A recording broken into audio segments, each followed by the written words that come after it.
Look, I'm not going to discuss my private life with total strangers. Hey! We're recording the podcast! Shut up!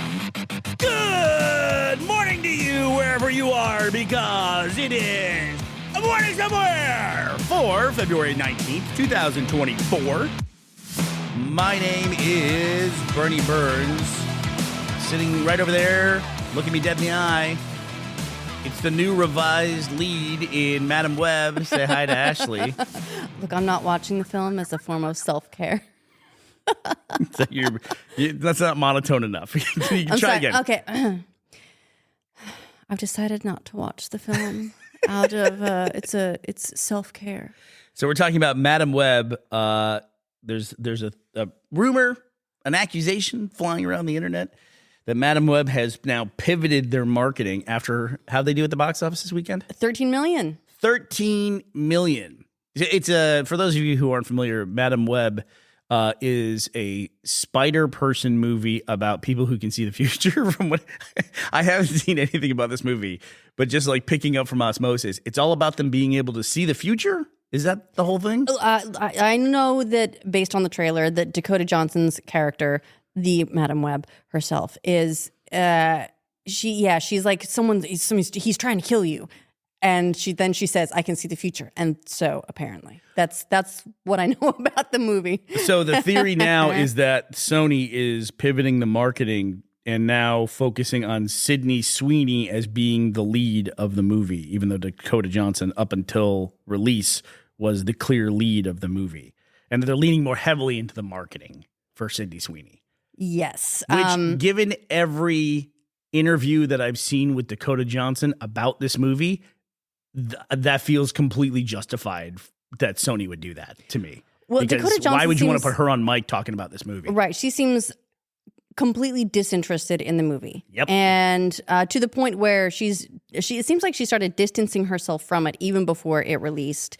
It's my favorite trait in entertainment. Yeah. So just to correct myself a little bit, globally with its 6-day box office opening, it did 25.8 million. So I'm going to look up if that 13 million was domestic or whether that was a 3-day. Yep. 17.6 million during the typical 3-day opening weekend. So it's not a lot. It's not a lot, Bernie. Where does that put it in terms of not Marvel movies? The Marvels, yes, is so far the lowest MCU film. It released with a lower box office take than Hulk, to give you some indication. But to put the Madam Web premiere into perspective, for its opening weekend, if we're counting it as a 17.6 million 3-day opening weekend, Morbius did 39 million. And Morbius, remember, it tanked. It memed super duper hard. And Sony went, people love this film, brought it back to theaters, and then it tanked again because that's not how the internet works. So I'm looking up now what the Marvels did on opening weekend. And the search engine that I use, it gives me a little box summary now, which is supposed to be, I guess, the AI stripping everything and telling me what it is. And it told me that it made 47 million. What I have found is this summary box is almost always wrong. And I just say feedback. Actually, I go thumbs down. That's gotcha. That'll keep the AI revolution at bay. Take that, Terminators. Thumbs down. That sounds like I'm actually looking that up to see just how wrong this AI chatbot is. But so I am mistaken. It looks like the Marvels did barely surpass the Hulk, the Incredible Hulk, from 2008. While we're talking about Marvel, really quickly, I want to give a shout out to Sweat Salamander 795. I hope I'm pronouncing that correctly. Gold Star. They figured out that Ghost Rider had the lowest rating of any franchise or property, lower than Fantastic Four at least. Now, in terms of Rotten Tomatoes reception, right? We got to be careful here because when you say franchise, does it mean like one continuous effort? Because there's 3 Fantastic Four movies. And no, we're not going to talk about Fantastic Four, although I did discover something pretty interesting. I think you should complete the trilogy. So Fantastic Four, there's 2 iterations of like the Jessica Alba era, Chris Evans era. Then there's the one with Miles Teller and Michael B. Jordan. So it's the same property, but kind of different franchises, if that makes sense. Right. So unless they pull a Spider-Man, they're separate franchises. Yeah, we're talking about the overall property, though. And I even left out the one from the 90s, which we'll talk about in a second. But the Fantastic Four has about a 25% of Rotten Tomatoes. Ghost Rider across 2 movies has a 23%. Can I tell you what treatment of Ghost Rider I actually really enjoyed? Yeah, the comics from 1978. Was that the best one? Agents of S.H.I.E.L.D. I never saw it. Yeah. He's in that, and I actually think they did a lot with him. Did they revive Agent Mulder for that? What's his name? The guy from, what is his name? You're not going to be able to think of it now. David Duchovny? No. The guy from Avengers who dies. Spoiler from a movie 12 years ago. Coulson, that's the guy. He's like the lead of that series. Is he? Yeah, because he was on there. I don't know if it was flashbacks or what, though. I never watched the show. No, he's like the series lead, and it's like he died, and Fury brought him back, but like they can't tell the heroes, and so he's like running this like underground sort of team.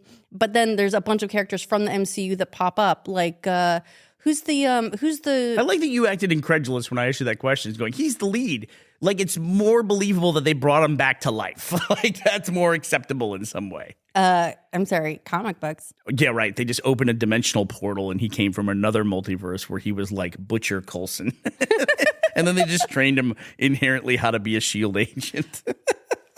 I'm not going to tell you what season that sort of stuff starts to happen in. But when we were talking about Fantastic Four as movie adaptations, I said the 3 that were in the modern era, and I left out the Roger Corman one from the 90s. And I even thought to myself, how come I never saw that? Because I would have been interested in that. Turns out that was never released. And it's got a wild story. And I'll link the Wikipedia article in the link dump. I'll just read this here. A 1993 magazine article gave a tentative release of Labor Day weekend 1993. During that summer, trailers ran in theaters. The cast members hired a publicist at their own expense to help promote the film at a clip screening at the Shrine Auditorium in Los Angeles and at San Diego Comic-Con, and the film appeared as a cover story on an issue of Film Threat. It was a huge independent film magazine at the time. By this time, the world premiere was announced to take place at the Mall of America in Minnesota on January 19th, 1994, with proceeds from the events going to charity. Suddenly, the premiere was halted. The actors received a cease and desist order on all promotion from the producers, and the studio confiscated the negatives.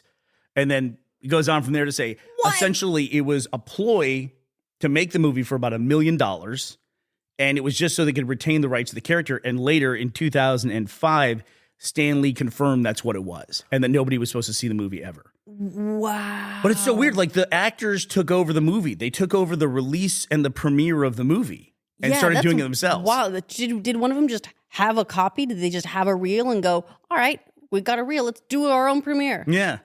But with to me, blackjack and hookers. and Mall of America and a roller coaster indoors. It's amazing. And a Spencer's. But it ties into so many things right now because people are having a fucking heyday making fun of Madam Web.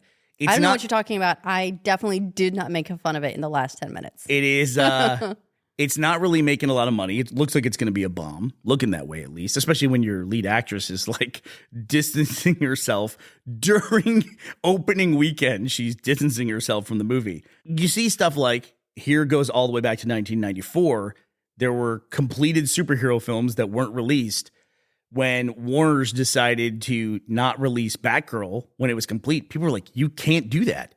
This is a completed movie. You have to put it out. And they're like, no, we don't. We don't like it. It's bad, or it's a tax write-off. It's more financially responsible to not put it out. So we're not doing that. People are like, that you can't do that. Then Madam Web comes out and everyone's like, Hey, Sony, maybe you could have taken this one for a tax write-off. I brought all these rotten vegetables. What am I going to do with them now? I wonder, too, if it'll ever leak its way out. I don't know. I always wonder that about this Coyote versus Acme, because now apparently they did a bunch of screenings for people, and I'm like, somebody just take it and put it out there. So there's the 1994 Fantastic Four that didn't come out. That was made as a write-off. There was the Superman that was around the same time, right? That was canceled like 2 weeks into production. That ties into a lot of stuff too, because first of all, Nick Cage was that Superman, right? Yes. and it was supposed to go into production. They never went. They went all the way was through like- pre-production, which is a shitload of work. It was a Tim Burton movie. It was Nicolas Cage as Superman, and it was one of the sore spots for a lot of people when Flash came out, because Tim Burton came forward and said, "Look, they put Michael Keaton as Batman in Flash. Spoiler if you haven't seen Flash. Sorry, they put Michael Keaton as Batman in Flash." Which I think people were happy about because he was supposed to be in Batgirl, and then they didn't get to see that. Or maybe it was a rumor that he was going to be Batgirl, but it was really he was going to be in Flash. Either way, people were happy to see it. And even Tim Burton said, these are movies I made. They paid for them. They want to put in another movie, and people want to go and act as Batman from that era. You know, basically go with God. I'm paraphrasing here. But he was really upset about the Nicolas Cage appearing as Superman in that, because it's like, oh, haha, there's this funny universe where this movie exists. He's like, fuck you, man. I spent a long time working on that and put a lot of effort into it. And then they canned it. But now they get to come back and say it's like, oh, it's part of the mythos, and that we get to pretend like there's this alternate universe where it exists. It's like, that sucks. And it does. It really does suck. Yeah, from a creator standpoint, I can see how that would feel like not as well intentioned as a Batman appearance. Yeah. Although I think a lot of people are in the same boat. It's like, I remember at the time too, people could not imagine Nicolas Cage. Man, that's a tough sell. The leaked screenshots, like there was a costume test or something like that. And what I've seen from it, honestly, yeah, it doesn't look great. Well, those, by the way, those never look good. Those are always like Polaroids in a trailer. It always looks like some like proof of life from a hostage crisis, That's what that looks like, always. In fact, I just saw there was somebody posted a bunch of Polaroids from the Clueless cast in all their different looks. The makeup crew will do that, or they used to back in the day. They would have Polaroids. Well, because it's how they would track them and try to keep them consistent, right? Yeah, and then especially like where blood is and things like that. We just saw Argyle, and there's a scene with oil. You're probably not gonna see the movie, but there's a scene with oil, like crude oil, and she gets a little bit on her face in like two places, but it's just on the edge of her face. It's very artfully done, just like down the jawline. But it's somebody's job to make sure that that is consistent across like 8 days of shooting, after they have that, and if you shoot asynchronously, like if there's a location that you have for, different parts of the movie, you have to shoot the day 2 stuff here, the day 12 stuff here, the day 28 stuff here. It's cool too seeing costumes because they always have to match that stuff. Yeah, the costumes are fun because they don't just go through and systematically destroy the costume as they're shooting to make it more disheveled. There's like a rack of costumes with the progress. Yeah, like battle damage. Yeah. And so they're like, all right, we need suit 3 because we're not to that point yet.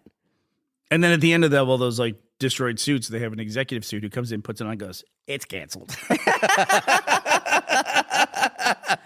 not coming out." Man, that's rough. Yeah, but it is funny to me though. It's like here's your chance, audience, to like they put out a movie that was clearly no one was excited about, nobody wanted to see, and the audience isn't rushing to support the artists, or even the artists aren't supporting the artists in the movie. They're just like, oh, well, it's shitty. It kind of makes it hard to hold Warner's feet to the fire for not releasing Batgirl, It does make that a little bit harder. It but does. I will still do so because I wanted to see Coyote versus Acme, even though I never heard about it until it got canceled. Yeah. And I don't know how they track this stuff, but they know it's like not gonna make enough and it's better to just tank the whole thing. To me, call me crazy, that all the expense they're putting into promoting Madam Web is also then part of the write-off, right? That goes into it.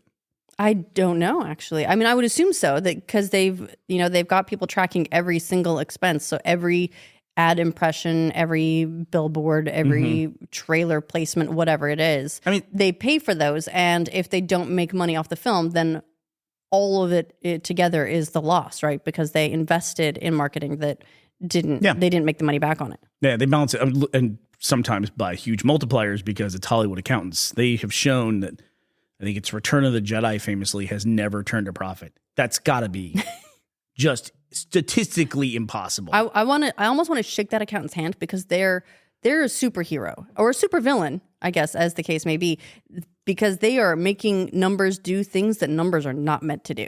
There was a funny story not that long ago where no, not Sony. Maybe it was Sony. They were sending Tom Holland basically his bonus check for Spider-Man. It went to an actor named Tom Hollander. Oh, I heard about this. And he was like, I got the wrong check. Boy, that was a lot of money. That's so many zeros. I thought that was weird for him to say that. It was, but it's especially for a young guy, because this was an older guy that got the check. Yeah. And, it seemed weird to call out specifically the money that he was making, for a clerical error. I guess, but it was also just like, if you got that check in the mail, would you not be like, holy moly, look at this to someone? And then it could just very easily get out from there. Yeah, here's an article from The Atlantic. We'll put in the link to how Hollywood accounting, how Hollywood accounting can make a $450 million movie unprofitable. And they're talking about Return of the Jedi in particular, which ranks 15th in the U.S. box office history, still has no technical profits to distribute. I wonder if it's anything like, do you remember the story about Toys R Us? So Toys R Us was a big chain in the U.S. Go ahead. And from what I understand, it was acquired, saddled with a bunch of debt from the company acquiring it. But it could be, that kind of accounting where you take something and you saddle it with debt from another thing. And then it can't make a profit. There's some weird stuff that's going on right now in the commercial market, real estate world. There's a lot of warnings that are starting to take place. Like, a lot of people are starting to fuss about it. Bloomberg just put out a story that it's now the third biggest concern behind war and global inflation for the markets. And this is the first time we've heard about commercial real estate, specifically office space, because of the work from home revolution, has been going through a lot of turmoil, but now there's concerns about what it's going to do to the credit market and everything else. And how the dominoes may fall out from there. And this is not financial advice. I hope I'm pronouncing that correctly. All right. Anything else to talk about on this lovely Monday, Ashley? Just something to keep an eye out. Reddit is working towards its IPO, which I think was rumored to be as early as next month. They've also just announced that they have signed a licensing deal with an AI company to train AI on Reddit content.